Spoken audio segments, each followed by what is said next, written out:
A Culture of Kindness v. Them. September 10, 2020 by Anna von Reitz. This is a strange problem, and yet, it draws one's attention to the actual problem and reveals it in ways that nothing else could. We are getting some very high-powered corporate executives in our homegrown assemblies. And they are bringing the corporate mindset with them. The whole super-competitive, production-oriented, dog-eat-dog mindset of the corporations beats the life and love and creativity out of our souls. It makes us into persons, not people, and in doing so, it reduces us to heartlessness and fear. It creates the kind of world we don't want to live in.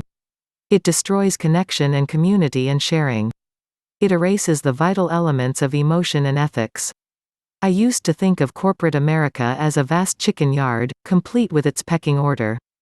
God help anyone who wasn't prepared to fight to the death. The corporations have produced several generations of people who are habituated to the norms of this ruthless corporate culture, who accept its demands, its unrelenting focus on profits, its ingrained selfishness, and who take one-up games and inter-office politics for granted. Now they are coming into our assemblies, and naturally, they bring this mindset with them. They don't even seem to realize that they are no longer on Wall Street and that Main Street is different.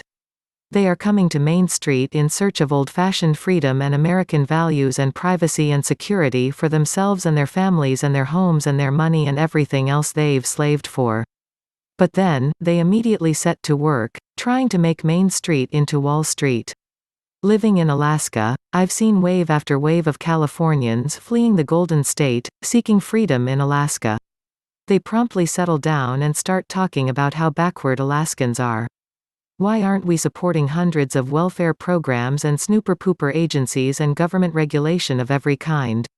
Why aren't we politically correct and compliant? Why aren't we gaga about money? It never occurs to them that their nanny state mentality is what caused the problems that they were so anxious to get away from. The same thing happens with the corporatists.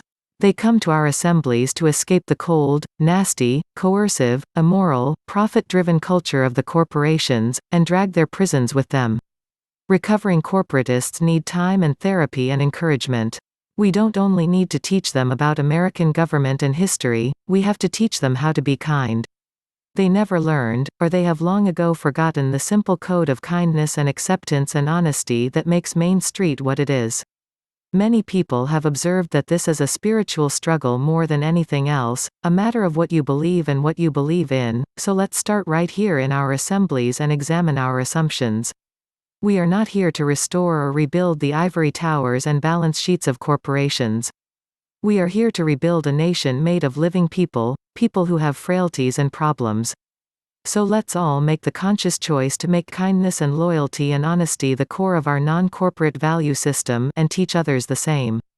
The only way to really leave corporate America and its chicken yard mentality behind, is to realize that we have been indoctrinated into this dark and evil way of thinking and doing things.